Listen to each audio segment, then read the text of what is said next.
اللہ اللہ اللہ اللہ اللہ الحمد لولیہ والصلاة والسلام علی نبیہ وآلہ وصحبہ وبارک وسلم. قال اللہ تعالی وتبارک فی القرآن المجید والفرقان الحمید. بسم اللہ الرحمن الرحیم. قل بفضل اللہ وبرحمتہ فبذلک فلیفرحوا. صدق اللہ مولانا العظیم وصدق رسولہ النبی الکریم الرؤوف الرحیم.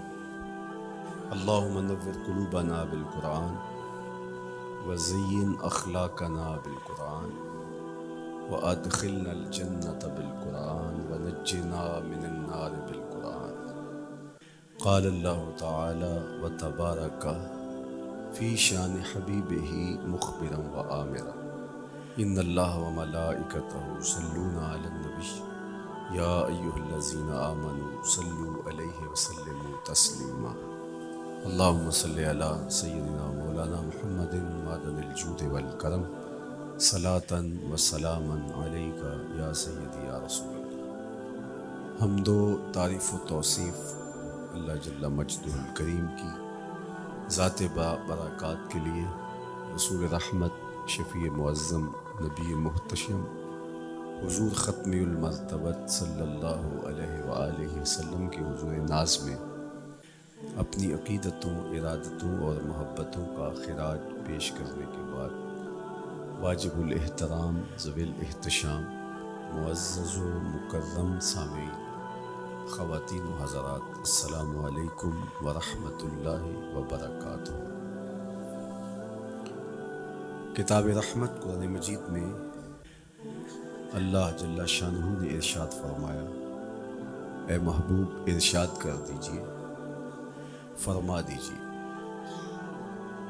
قل بفضل اللہ و برحمتہ، جب اللہ کا فضل اور اس کی رحمت ہو، فبذالک فلیفرحوا، تو انہیں چاہیے کہ اس فضل و رحمت کے حصول پر، اللہ جل شانہ کی اس کرم نوازی پر فرحت کا اظہار کریں، خوشی اور شادمانی کا اظہار کریں. ہوا خیر مما یجمعون، اور وہ جب فرحت کا اظہار کرتے ہوئے، خوشی کا اظہار کرتے ہوئے خرچ کرتے ہیں، تو وہ خرچ کرنا اس مال سے بہتر ہے جو وہ جمع کرتے ہیں. تو خوشیوں کا حصول اللہ جل شانہ کا شکر واجب کرتا ہے. جب کوئی بھی خوشی ملے تو ہمارے اوپر ضروری ہوتا ہے کہ ہم اللہ کا شکر ادا کریں. شکریہ ادا کرنے سے نعمتیں اور زیادہ ملتی ہیں، اور شکریہ ادا نہ کرنے سے نعمتوں سے محروم کر دیا جاتا ہے. اور یہ انسانی فطرت ہے کہ جب اسے کوئی سرشاری ملتی ہے، جب اسے کوئی نعمت، رحمت یا راحت پہنچتی ہے، تو وہ اس پر خوش ہوتا ہے. قرآن مجید میں ایک مقام پہ فرمایا وَإِذَا أَذَقْنَا الْإِنسَانَ مِنَّا رَحْمَةً فَرِحَ بِهَا، جب انسان کو ہماری جانب سے کوئی رحمت ملتی ہے تو وہ اس پہ خوش ہو جاتا ہے. آپ ایک چھوٹے سے بچے کی گال سہلائیں، اس کو ٹافی دیں، اس کے سر پہ شفقت سے ہاتھ رکھیں تو اس کا چہرہ کھل کے گلاب ہو جاتا ہے. ٹھٹھرتے ہوئے ماحول میں کسی کو روک کے گرم چائے پلا دیں تو اس کی طبیعت میں سرشاری آ جائے گی اور وہ آپ کا شکر گزار رہے گا. تو یہ انسانی فطرت ہے، اس میں مسلمان ہونا بھی ضروری نہیں ہے کہ کسی بھی شخص کو آپ کوئی شے عطا کرتے ہیں، اسے کوئی خوشی دے دیتے ہیں تو وہ اس سے بہت زیادہ سرشار ہوتا ہے. رحمتم منا، جو لفظ قرآن نے بیان کی وہ ہے رحمتم منا، یعنی ہماری جانب سے اسے کوئی رحمت ملے. رحمتن نکرہ ہے یہاں، کوئی رحمت ملے، عام سی رحمت ملے. فارح بہا، تو اس رحمت کے ملنے پر وہ خوش ہو جاتا ہے۔ آپ کی اگر توجہ ہو تو رحمت ملنے پہ وہ خوش ہو جاتا ہے، اور اگر رحمت للعالمین مل جائے تو پھر اس کی خوشی کا عالم کیا ہو، پھر اس کی مسرت کی کیفیت کیا ہو۔ یہ بات ذہن میں رکھیے کہ حضور کی آمد پر مسرت کا اظہار کرنا، خوشی کا اظہار کرنا، اس میں تو کوئی اختلاف نہیں ہے۔ امت کا کوئی بھی طبقہ اس کا انکار نہیں کرتا کہ یہ خوشی کی بات نہیں ہے، خوشی کی بات ہے۔ ہر دور میں اور ہر علاقے کے اپنے اظہار کے سلیقے ہوتے ہیں اور طریقے ہوتے ہیں۔ اگر وہ شریعت کے مزاج سے متصادم نہ ہو تو ان کو اختیار کرنے میں کوئی حرج نہیں ہے۔ پھر مرور زمانہ کے ساتھ بدلتے ہوئے تقاضے ہوتے ہیں۔ کسی زمانے میں تلواروں کے ساتھ، تیروں کے ساتھ لڑائی ہوتی تھی اور وہ جہاد اسلامی قرار پاتا تھا۔ آج کی لڑائی میزائلوں کے ساتھ اور ٹینکوں کے ساتھ ہے، اور یہ بھی جہاد اسلامی قرار پاتا ہے۔ کوئی کہے کہ تیر و تفنگ کو چھوڑ کے، نیزہ و بالا کو چھوڑ کے، شمشیروں کو چھوڑ کے یہ میزائلوں پہ آ جانا، یہ ٹینکوں پہ اور یہ جدید آلات حرب پہ آ جانا، یہ دانش مندی نہیں ہے، یہ سنت سے انحراف ہے۔ تو سنت کے مفہوم کو نہیں سمجھا۔ اس دور میں آلات حرب وہ تھے، بدلتے تقاضوں کے ساتھ آلات حرب یہ ہوئے، تو وہ بھی عین جہاد اسلامی تھا، یہ بھی عین جہاد اسلامی ہوگا۔ اسی طرح خوشی کے مختلف طریقے ہیں۔ کسی زمانے میں بالکل پرانے لوگ جانتے ہیں، جب کسی کے ہاں خوشی آتی تو وہ گڑ کی روڑیاں بانٹتا، یہ پرانا طریقہ۔ پھر اس کے بعد پتاشے بانٹنا شروع ہو گئے، پھر اس کے بعد وہ شکر پارے آ گئے، اس کے بعد پھر لڈو آ گئے، پھر موتی چور، اور پھر نہ جانے کیا کیا۔ لیکن روح ایک ہی ہے۔ جو گڑ بانٹنے سے مسرت کا اظہار تھا، وہی آج جدید جو ہمارے پاس مٹھائی کی اقسام ہیں، ان کو بانٹنے سے بھی وہی مقصود ہے۔ کسی زمانے میں کسی کے ہاں بیٹا ہوتا تو وہ گھر کے دروازے پہ پتے باندھ دیا کرتے۔ یہ اس دور کی جھنڈیاں تھیں، اظہار کے لیے کس گھر میں خوشی آئی۔ تو آج کے دور میں تو ہمیں پتے باندھے ہوئے نہیں ملتے۔ آج گھروں کے اندر ولادت مبارک کے یا مختلف طرح کے غبارے لگا دیے جاتے ہیں یا جھنڈیاں لگا دی جاتی ہیں۔ تو مختلف بدلتے ہوئے ادوار میں وہ طریقے ضرور بدلے، لیکن جہاں تک مسرت کا اظہار ہے، وہ روح بعین ہی ہر دور میں، ہر علاقے میں، ہر جو ہے وہ کلچر میں موجود ہے۔ کسی بھی خوشی پہ مسرت کا اظہار، مسرت اور سرور اور کیفیت کا اظہار، یہ انسانی زندگی ہے۔ اسلام ہمیں مسرتوں کے اظہار اور شکرانے کی صورت کے بہت سارے طریقے دیے، اس میں سے روزہ رکھنا بھی ہے۔ ان طریقوں میں سے ایک طریقہ نوافل ادا کر کے شکر کا اظہار کرنا بھی ہے۔ خیرات بانٹ کے، لوگوں کو کھانا کھلا کے مسرت کا اظہار کرنا ہے، لوگوں کو لباس پہنا کے مسرت کا اظہار کرنا ہے۔ اور اسی طرح دعوت ہے، مختلف مواقع پہ مختلف چیزیں ہیں۔ پیر کے دن حضور علیہ السلام روزہ رکھتے تھے۔ پوچھا حضور آپ پیر کے دن روزہ کیوں رکھتے ہیں؟ قال فیہ ولدت، کہا اس دن میں پیدا ہوا تھا۔ تو اپنی ولادت کا حضور دن پیر روزہ رکھ کے اللہ کے شکرانے میں دن گزارتے تھے۔ وہ حضور علیہ السلام کی زندگی کا ایک ایک لمحہ رب کے تشکر میں بسر ہوتا ہے، لیکن حضور نے اس کی وجہ بیان کر دی کہ میں اس دن کا روزہ خاص طور پہ اس لیے رکھتا ہوں، فیہ ولدت، اس دن میری ولادت ہوئی تھی۔ اللہ اکبر۔ تو حضور کی ولادت اللہ کی بہت بڑی نعمت، اور اس پر شکرانہ خود میرے حضور نے ادا کیا ہے۔ علماء نے لکھا ہے کہ حضور کی ولادت کی خوشی یہ اللہ کی رضا کا سبب اور ذریعہ ہے۔ آپ نے سنا علماء سے کہ دین کا سب سے بڑا دشمن جس کا نام لے کے مذمت کی گئی وہ ابو لہب ہے. پورے قرآن میں کسی اور کافر کا ابو جہل کا نام بھی نہیں، عتبہ عتیبہ اور امیہ کا نام بھی نہیں ہے، لیکن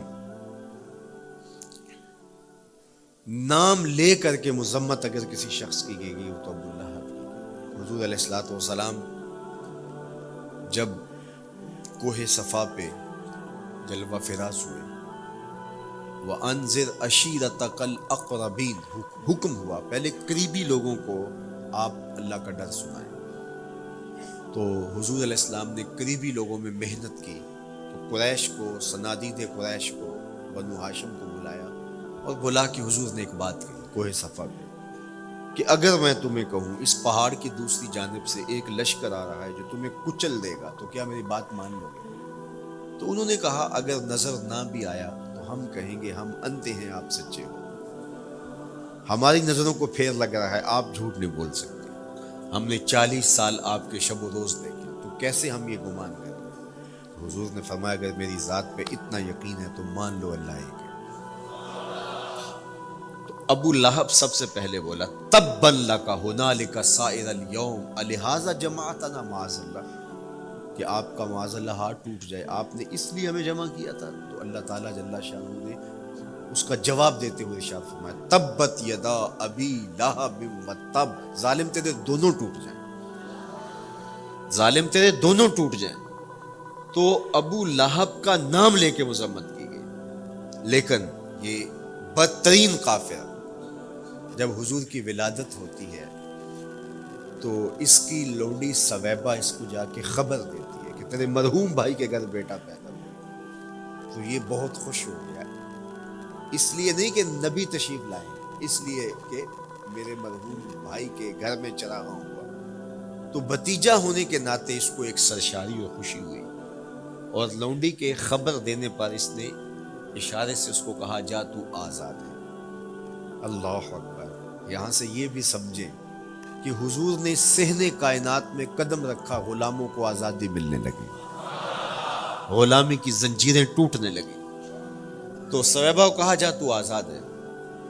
خیر ابو لہب کی ساری زندگی آپ کو پتہ ہے، لیکن جب مر گیا تو حضرت عباس رضی اللہ تعالیٰ عنہ کو خواب میں ملا.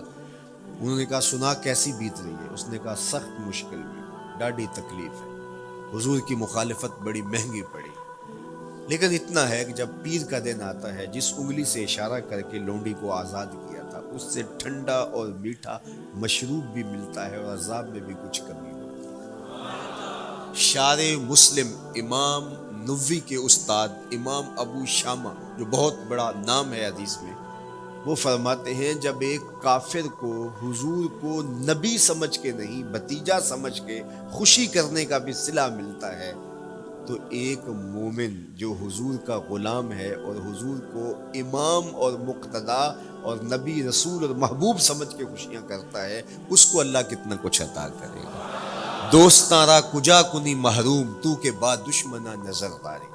جب تو دشمنوں کو اتنا دیتا ہے تو دوستوں کو کتنا عطا کرے گا. تو حضور کی آمد پر مسرت کا اظہار، بشاشت کا اظہار، یہ اہل ایمان کا طریقہ رہا ہے. ہاں جو اس کا انداز ہے، کسی کو نوافل میں زیادہ سرور ملتا ہے وہ نوافل کثرت سے پڑھ لے، کسی کو زیادہ سرور روزے میں آتا ہے تو وہ روزے رکھ کر کے اس شکرانے کو ادا کرے، کوئی ذکر کی مجلس سجا لے. مختلف طریقے موجود ہیں. حضور علیہ السلام تشریف لائے، صحابہ بیٹھے ہوئے تھے، صحیح مسلم میں روایت ہے، سنن نسائی میں ہے، اور بھی کچھ حدیث میں. محفل بپا تھی تو حضور نے کہا ما اجلسکم، کیوں بیٹھے ہوئے ہو؟ تو جو انہوں نے جواب دیا وہ سنیے.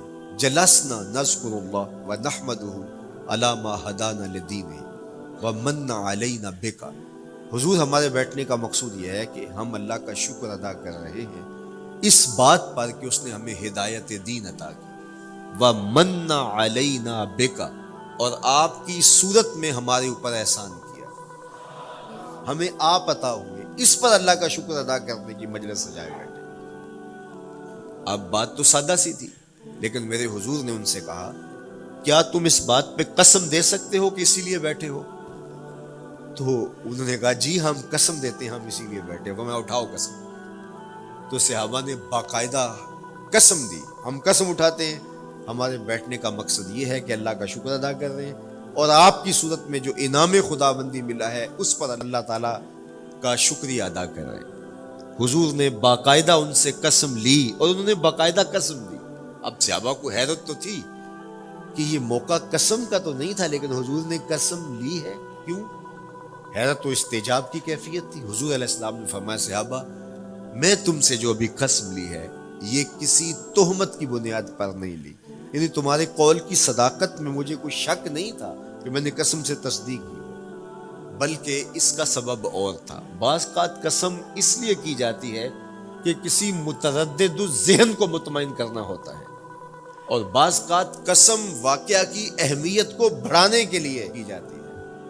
کوئی بندہ کہہ رہا ہے کہ جناب فلاں صاحب آ رہے ہیں ہمارے گھر میں، مہمان آ رہے ہیں، تو گھر کے اچھا کہتا ہاں قسم اللہ کی، تو اس کا یہ مطلب نہیں کہ اس کے شک ہوتا ہے، اس کی خوشی اور اس کی مسرت کے اظہار کو بڑھانے کے لیے وہ کہتا ہے کہ ہمارے گھر کے اندر آج فلاں آ رہا ہے، تو وہ کہتا اچھا کہتا ہاں ہاں قسم اللہ کی وہ آ رہا ہے۔ تو یہ متردد کا شک دور کرنے کے لیے قسم نہیں ہے، یہ بلکہ اس کی خوشی اور سرشاری کو پختہ کرنے کے لیے ہے۔ تو عربوں میں قسم مختلف وجہ سے کی جاتی تھی، تو حضور نے فرمایا یہ جو میں نے تم سے قسم لی ہے یہ کسی تہمت کی بنیاد پہ نہیں لی، بلکہ اس قسم کا سبب کیا ہے سنو۔ پھر حضور نے خود بتایا، فرمایا تم یہاں بیٹھے تھے، میں حجرے میں بیٹھا تھا، اتانی جبریل علیہ السلام، میرے پاس جبریل امین حاضر خدمت ہوئے، فاخبرنی ان اللہ یباہی بکم الملائکہ، تو مجھے انہوں نے خبر دی ہے، محبوب ذرا باہر تو نکل کے دیکھو، صحابہ تمہارے اس عمل پر اللہ فرشتوں میں ناز کر رہا ہے، اللہ فرشتوں میں فخر کر رہا ہے کہ دیکھو میں نے ان کو نعمت دی، کتنے قدردان نکلے، اس نعمت کا شکرانہ ادا کر رہے ہیں۔ اور آج اگر ہم اپنے گھر میں بیٹھ کے، اپنی مسجد میں بیٹھ کے حضور کی صورت میں انعام خداوندی کا شکریہ ادا کرتے ہیں تو اللہ کی رحمتوں سے بعید نہیں کہ اللہ فرشتوں سے کہے دیکھو صدیاں بیت گئی، یہ آج بھی شکرانہ ادا کر رہے ہیں، اور یہ بات میری اور آپ کی بخشش کی ضمانت قرار پائے۔ تو حضور کی صورت میں جو انعام ہوا، حضرت حسان بن ثابت اکثر کہا کرتے تھے منا علینا ربنا ام بعث فینا محمدا، ہمارے رب نے ہمارے اوپر احسان کر دیا ہے کہ محمد عربی عطا کر دیے۔ ساری زندگی سجدے میں سر رکھ کے شکر ادا کرتے رہیں، حق شکر پھر بھی ادا نہ ہو۔ میں تو کہا کرتا ہوں ہمارے بدن پہ اتنے بال نہیں ہیں جتنے رسول اللہ کے احسانات ہیں، ہمارا بال بال قرض رسالت میں جکڑا ہوا ہے، ساری زندگی ان کے گیت گائیں۔ میں ایک رات کے میلاد کا صرف قائل نہیں ہوں کہ ایک رات میلاد کر لو اور پورا سال چھٹی، ساری زندگی حضور کا نام جپو، ساری زندگی حضور پہ درود پڑھو، لمحہ لمحہ حضور کے ذکر کا چراغاں کرو، صرف اپنے گھروں میں، اپنی چہار دیواریوں میں اور اپنے بازاروں میں جھنڈیاں ہی نہ لگاؤ، بلکہ دل کے ایک ایک فرد پہ نام محمد کی جھنڈی لگاؤ، صرف منڈیروں پہ چراغاں ہی نہ کرو بلکہ دل کی اندھیر گلیوں میں بھی حضور کے نام کا چراغاں کرو، اندر بھی روشنی ہو باہر بھی روشنی ہو، حضور پہ درود پڑھو، حضور کا ذکر کرو، اپنے بچوں کو بٹھا کر کے حضور کے قصیدے سناؤ، حضور کی شانیں سناؤ، حضور کی سیرت بتاؤ انہیں، اپنے گھر کے ماحول کے اندر، اپنی مسجد میں، اپنی گلی میں، اپنے دوستوں میں حضور کا ذکر کرو، دوستوں آپس میں بیٹھو تو کہو یار اللہ کا کتنا کرم ہو گیا کہ اللہ نے ہمیں حضور عطا کر دیا۔ دوستوں میں بیٹھے جب یوں بات کرو گے تو اللہ کی رحمتیں کس قدر تمہارے اوپر برسیں گی۔ اپنی عقیدتوں کا اظہار کرو، وہاں کمیت نہیں دیکھی جاتی، وہاں کیفیت دیکھی جاتی، وہاں مقدار نہیں دیکھی جاتی، وہاں معیار دیکھا جاتا ہے۔ وہ چہرہ اور چہرے کا تل نہیں دیکھتے، وہ بندے کا دل دیکھتے ہیں، وہ دیکھتے ہیں کون کس خلوص کے ساتھ محبت لے کر کے آیا ہے۔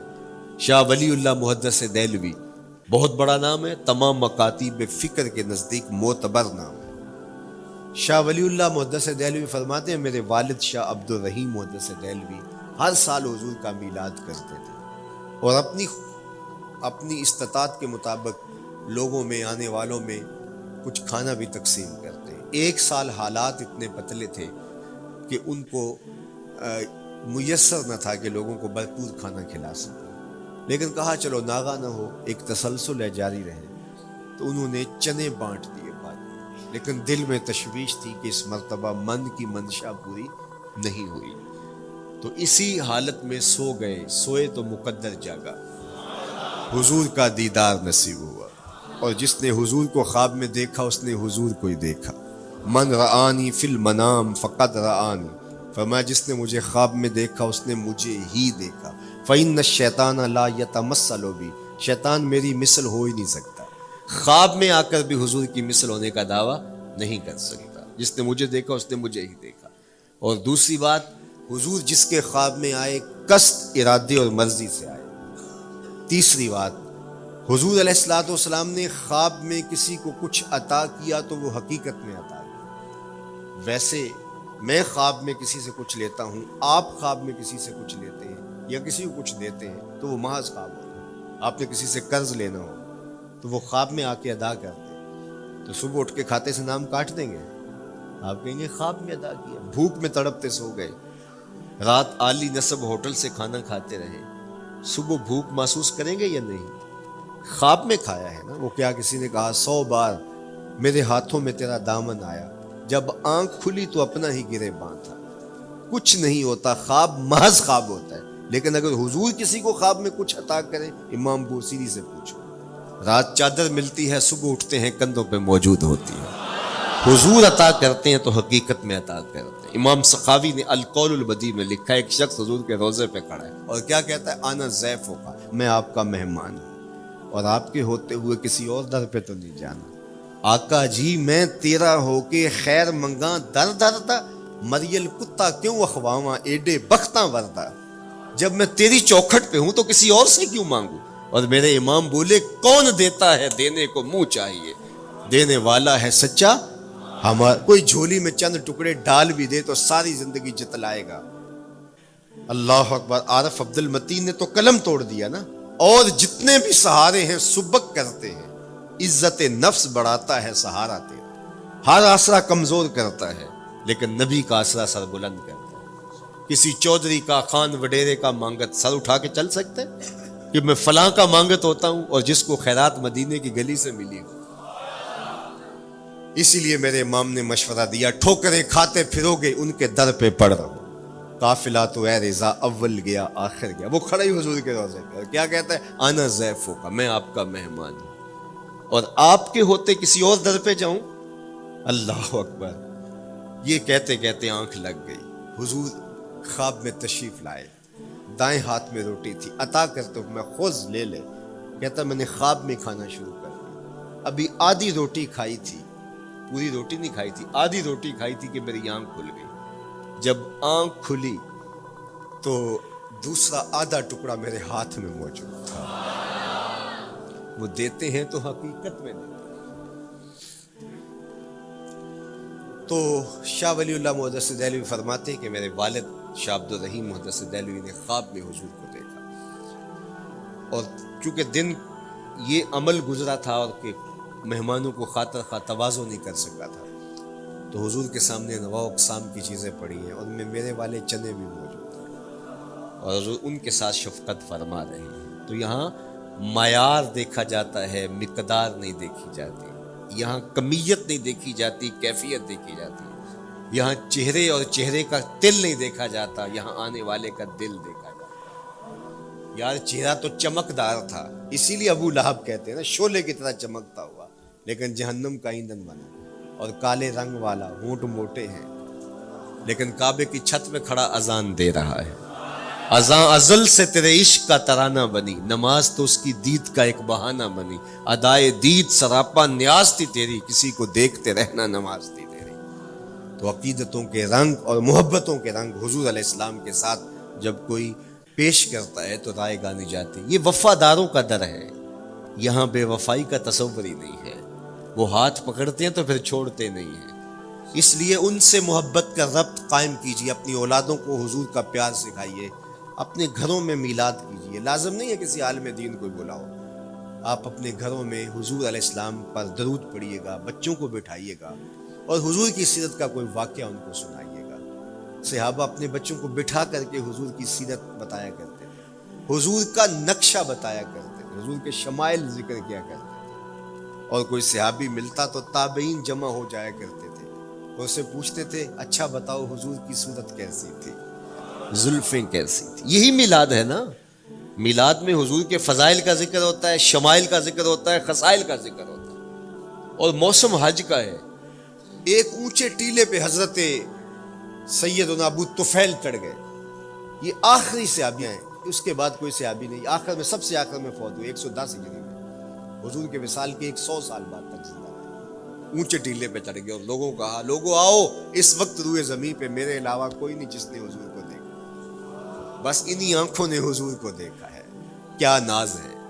میرے ایک استاد ہوتے تھے سر محمد علی حاشر، اللہ ان کی قبر پہ رحمت نازل کرے، تو وہ بڑے بڑے مشاہیر اہل سخن سے ملے تھے تو وہ بات کرتے تھے۔ میں مولانا ظفر علی خان کا مصاحب رہا ہوں، میں نے اقبال کو دیکھا ہے، داغ دہلوی نے اپنے شاگردوں سے کہا تھا آنے والی صدیاں تم پہ ناز کریں گی، اے لوگو تم نے داغ کو دیکھا، تم نے داغ سے باتیں کی۔ یار جس نے داغ دہلوی کو دیکھا ہے وہ تو ناز کرے، جس نے اقبال کو دیکھا ہے وہ تو فخر کرے، جو مشاہیر اہل سخن کے پاس بیٹھتا رہا ہے وہ تو فخر کرے، اور جس کی آنکھوں نے جمال محمد عربی دیکھا ہے وہ اپنے مقدر پہ ناز کیوں نہ کرے۔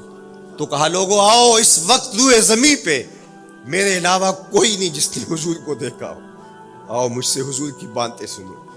لوگ جمع ہو گئے اور کہا صف لنا رسول اللہ، تم نے حضور کو دیکھا ہے تو بتاؤ حضور کیسے تھے۔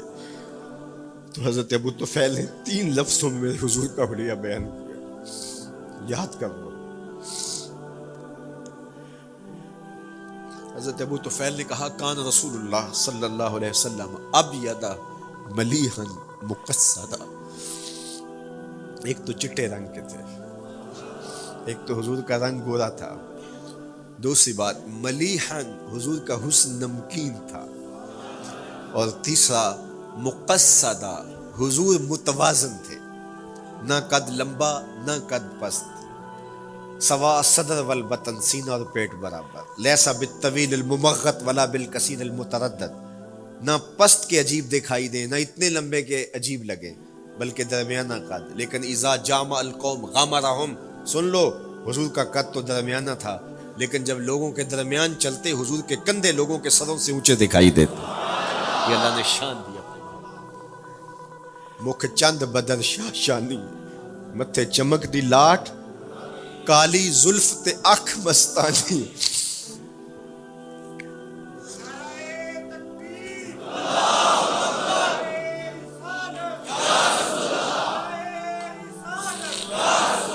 کالی زلف تے اکھ مستانی ہے، مخمور رکھی ہن مد بھری۔ میں آپ کو مدینے کی گلی میں لے جانا چاہتا تھا کہ حضور علیہ السلام کی جب آمد ہوئی تو اہل مدینہ نے کس طرح جلوس نکالا، وہ عقیدتوں کے کیا رنگ تھے، لیکن وقت سمٹ گیا۔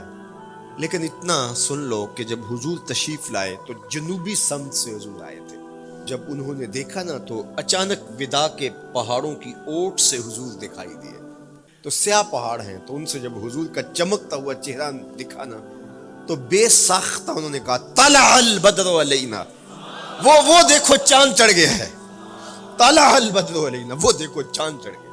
یہ شاعری خود بخود ہوتی ہے، خود بخود ترتیب، ایک ہوتی ہے آورد، ایک ہوتی ہے آمد، یہ آمد ہے، طلع البدر، وہ دیکھو چاند چڑھ گیا۔ من ثنیات الوداع وجب الشکر علینا، مورخ اسلام فی جالندری نقشہ کھینچتے جنوبی سمت سے اٹھا ایک نوری غبار آخر، جنوبی سمت سے اٹھا ایک نوری غبار آخر، سواد شہر میں داخل ہوا ناکا سوار آخر، زباں پر اشرق البدر علینا کی صدائیں تھیں، دلوں میں ما دعا للہ دائی کی دعائیں تھیں، نبوت کی سواری جس طرف سے ہو کے جاتی تھی، درود و نعت کے نغمات کی آواز آتی تھی، کہیں معصوم ننھی بچیاں تھیں دف بجاتی تھی، رسول پاک کی جانب اشارے کر کے گاتی تھی، اور کہتی کیا تھی، ہم ہیں بچیاں نجار کے عالی گھرانے کی، خوشی ہے آمنہ کے لال کے تشریف لانے۔ خوشی ہے آمنہ کے لال کے عجیب رنگ بکھرے ہوئے تھے. حضور نے جب بچیوں کو دیکھا تو فرمایا تم مجھ سے محبت کرتی ہو؟ انہوں نے کہا ہم دل و جان سے آپ سے پیار کرتی ہیں. تو حضور نے فرمایا واللہ انا احبکن، اللہ کی قسم میں بھی تم سے پیار کرتا ہوں، میں بھی تم سے پیار کرتا ہوں. لوگ گھروں کو سجائے بیٹھے، ہلم الینا یا رسول اللہ الی العدد والعدۃ والمنع، حضور آ جاؤ نا، آ جاؤ، ہمارے پاس اسلحے بھی ہیں، کسی نے حملہ کیا توڑ کے رکھ دیں گے، ہمارے بڑے بڑے گھر ہیں، مہمان آئے سنبھال لیں گے، رک جاؤ نا ہمارے گھر. اب اتنے چاہنے والے ہوں تو کس کو پذیرائی دیں. حضور اونٹنی کی مہار گردن پہ ڈالتے، فرماتے خلو سبیلہا ناقتی معمورۃ من اللہ، اس کی راہیں چھوڑ دو، یہ اللہ کے حکم کی پابند ہے. کہتے ہیں لوگوں نے اونٹنی کو چارہ دکھانا شروع کر دیا کہ چلو اونٹنی بیٹھ جائے. اللہ اکبر، پانی ہڑا نو لوڑ کی راہ براندی، پہنچے آپ دریار سرکار یارا. یار جب محبت پیدا ہوتی ہے یار منانے کے ڈھنگ بھی سیکھ لیے جاتے ہیں، محبت بتا دیتی ہے محبوب کو کیسے منانا ہے. لیکن حضور فرماتے خلو سبیلہا ناقتی معمورہ، راہیں چھوڑ دو، میری اونٹنی اللہ کے حکم کی پابند ہے، یہ سبز چاروں کے لالچ میں آنے والی نہیں ہے، چھوڑو چھوڑو اس کا راستہ. اللہ اکبر، جب بنو نجار کے محلے سے حضور گزرے، یہی بچیوں نے تالا البدر علینا پڑھا تھا، اور یہی محلہ حضور کے ننیال کا محلہ تھا. انہوں نے جو لفظ کہے امام صالحی نے، اللہ ان کی قبر پہ کروڑوں رحمتیں نازل کریں. سبل الہدا والرشاد میں نے کئی مرتبہ یہ مقام پڑھا ہے، باب الہجرہ مسلم شریف باقی کتب حدیث میں بھی ہے، لیکن امام صالحی نے بہت ساری حدیث جمع کی ہیں، اور انہوں نے یہاں جو منظر بیان کیا ہے، انہوں نے جو لفظ کہے نا، جب حضور آئے بنو نجار کے محلے سے گزرنے لگے تو ذرا لفظوں کی چاشنی دیکھیے، ان لفظوں سے ٹپکتے شہد کو دیکھیے. تو انہوں نے آگے بڑھ کے حضور کو دعوت دی، اور لفظ کیا کہیں، ہلم الی اخوالک یا رسول اللہ الی العدد والعدۃ والمن، حضور ادھر تو رک جاؤ، یہ تو آپ کے ماموں کے گھر ہے، یہ تو آپ کے ننیال کا محلہ ہے. لیکن حضور نے فرمایا کہ بس میری راہیں چھوڑ دو. پھر اونٹنی جا کے کہاں بیٹھی، نیویاں دا پرونا ہے میرا نبی، کوٹھیاں تے چڑھے ویخ دے رہ گئے. سہل اور سہیل دو یتیم بچے تھے، اور ان کی خالی جگہ پڑی تھی، جا کے اونٹنی وہاں بیٹھ گئی. اٹھایا گیا پھر بیٹھ گئی. قریب ترین مکان حضرت ابو ایوب انصاری کا تھا. دوڑے آئے، سامان اتارنے لگے، کہا حضور اونٹنی کو اب نہ اٹھاؤ، اب تو میرے بخت جاگ پڑے. پھر ان کی کیفیت کیا تھی، امروز شاہ شاہاں مہمان شو دستو مارا. امروز